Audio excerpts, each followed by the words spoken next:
Hey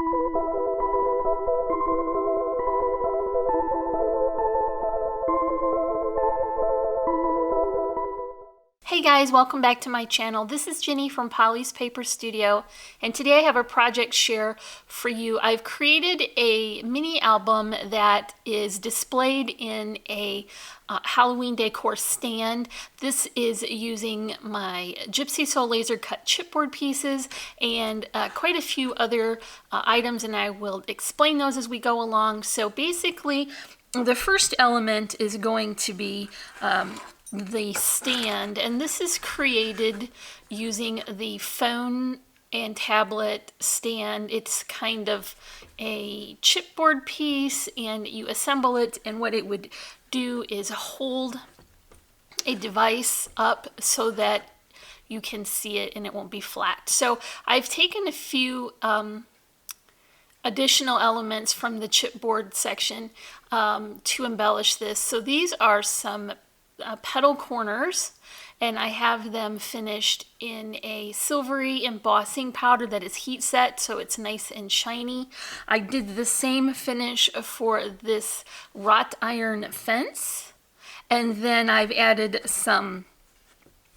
there are some vines here that are finished with some flat acrylic paint, and then my little pumpkin guy is painted as well, but then I've added a few details like the lines and the distressing and some stickles to bring out the details on the top, and then I colored in the eyes and mouth with some more stickles so that it really has a nice finished look. To adhere this all, I'm using the Tombow Mono Multi. That's my favorite adhesive for chipboard. And then I finish off the stand with some flowers here. These are from Really Reasonable Ribbon. These are the mulberry flowers, so that is an open rose and a sweetheart blossom. When I had everything adhered where I wanted it, I took some silvery wax paste and just rubbed it around all the edges and brought it into the base so that I could add a little bit more vintage detail. So this stands up and holds the mini album that I created to go in it, and that makes it a decor piece. You can display that when you've got it filled up with all of your pictures and mementos. Then you can invite your friends and family to flip through it and enjoy your special memories. So I'm gonna show you the album.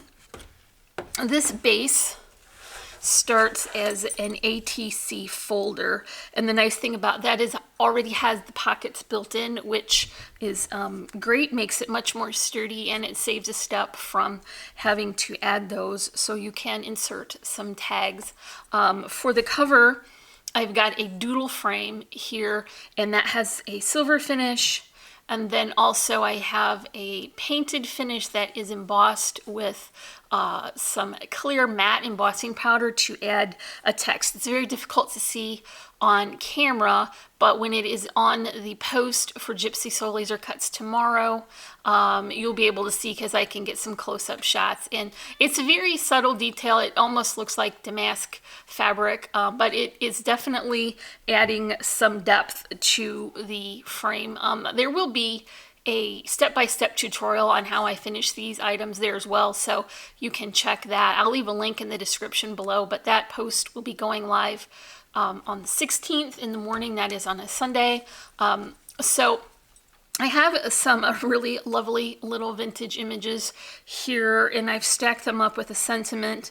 Once I have the frame added with some foam spacers so that I can run ribbon underneath, I've got it just tied up here to secure on the side with this sweet little plaid ribbon from Really Reasonable Ribbon.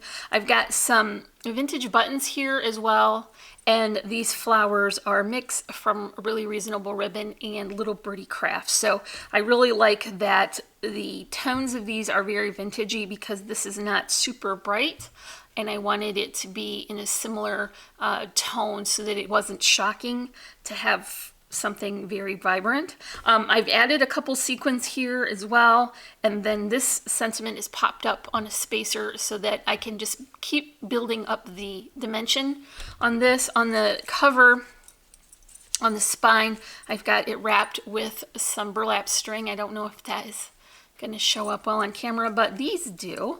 And I've just got a howl charm and a spider web, and they just hang from the spine. It's a nice little detail, and it looks very cute when it is in the holder because it just brings the details up to the top. So when you open the mini album, and like I said, this was an ATC holder, so it was already ready already. This is made from chipboard, so it's really sturdy. I did wind up painting around the edges with the flat black paint, which is also in the full step out tutorial, so you make sure to check that out so you can see how all these were finished.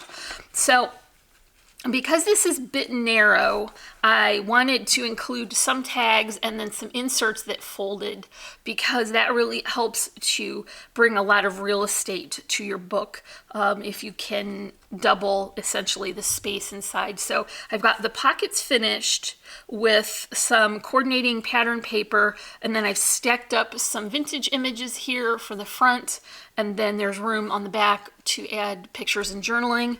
And then also each side has an insert, like I said, that folds. So you've got the great pattern paper that coordinates, and then I've also added a clip. And this is in case you want to add a picture or memento that you don't want to glue down.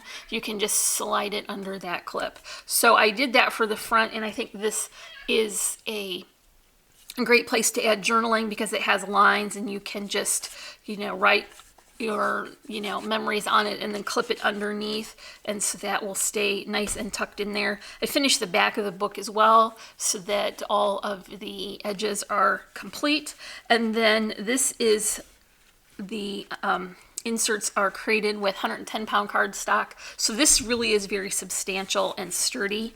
On the other side, I have basically the same thing. I just chose different vintage images, and I used some stickles to bring out the details, and then I also finish the edges with my black pit marker so that I didn't have any of that white core showing.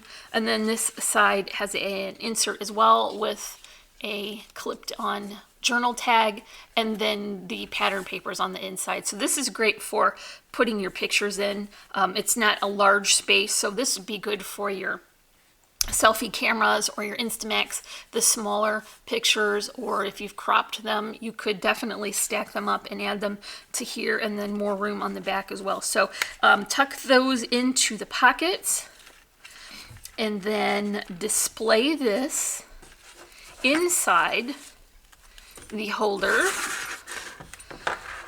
and it will be a great addition to holiday decor. Like I said, the full step-out instructions for this are going to be on the Gypsy Soul Laser Cut blog, and also my blog, September the 16th in the morning. So this video is going out just the night before, but tomorrow you can definitely check that out. There will be links in the description for the products here. You can find that all at Gypsy Soul Laser Cuts. So just want to make sure to head on over there and check out all the different items that I used for this. So if you enjoyed this project, give me a like, leave me a comment, and if you're not already, I would love for you to subscribe. As always, I'm wishing you a happy and productive day, and I thank you so much for watching. Bye.